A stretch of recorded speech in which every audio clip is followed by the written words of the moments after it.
മാങ്കൂട്ടലിസം ചർച്ചകളിൽ പി.കെ. ശശിക്കും കടക്ക് പുറത്ത്, കോൺഗ്രസ് കരുതലിലേക്ക്. നിയമസഭാ തിരഞ്ഞെടുപ്പ് ആസന്നമായിരിക്കെ പാലക്കാട് ജില്ലയിൽ രാഷ്ട്രീയ അട്ടിമറികൾക്ക് കളമൊരുങ്ങുന്നു. CPM-ലെ അസംതൃപ്തരെ ഒപ്പം കൂട്ടി നിയമസഭയിൽ ജയിച്ച് ഭരണം പിടിക്കാൻ UDF നീക്കം സജീവമാകുന്നതിനിടെ വിവാദ നായകൻ പി.കെ. ശശിയെ സ്ഥാനാർത്ഥിയാക്കേണ്ടതില്ലെന്ന തീരുമാനത്തിലേക്ക് കോൺഗ്രസ് എത്തുന്നു.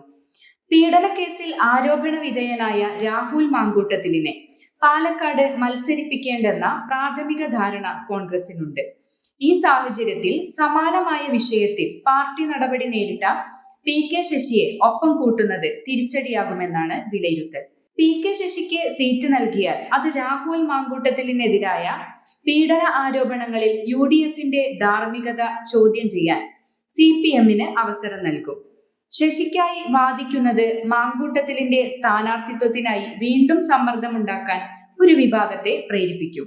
ഇത് ഒഴിവാക്കാനാണ് കോൺഗ്രസ് നേതൃത്വത്തിന്റെ നീക്കം.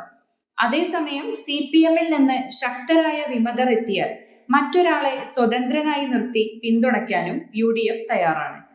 ജില്ലാ സെക്രട്ടേറിയറ്റ് അംഗത്തിൽ നിന്ന് ബ്രാഞ്ചിലേക്ക് തരം താഴ്ത്തപ്പെട്ട പി.കെ. ശശിയും VS അച്യുതാനന്ദന്റെ വിശ്വസ്തനായ A. സുരേഷും ഉൾപ്പെടെയുള്ളവർ അസംതൃപ്തരുടെ കൂട്ടായ്മയുമായി സഹകരിക്കാനുള്ള നീക്കം CPM ഗൗരവത്തോടെയാണ് കാണുന്നത്.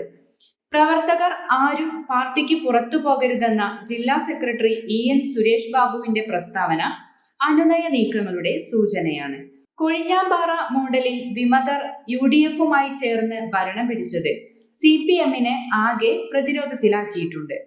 വടക്കഞ്ചേരി, കിഴക്കഞ്ചേരി, മണ്ണാർക്കാട് മേഖലകളിൽ പാർട്ടി നേതൃത്വത്തിനെതിരെ രൂപം കൊണ്ട പ്രാദേശിക കൂട്ടായ്മകൾ വരാനിരിക്കുന്ന തിരഞ്ഞെടുപ്പിൽ നിർണായകമാകും. A. സുരേഷ് പാർട്ടി നേതൃത്വത്തിന് അയച്ച തുറന്ന കത്തും CPM-ലെ ആഭ്യന്തര കലഹം രൂക്ഷമാണെന്നതിന്റെ തെളിവാണ്.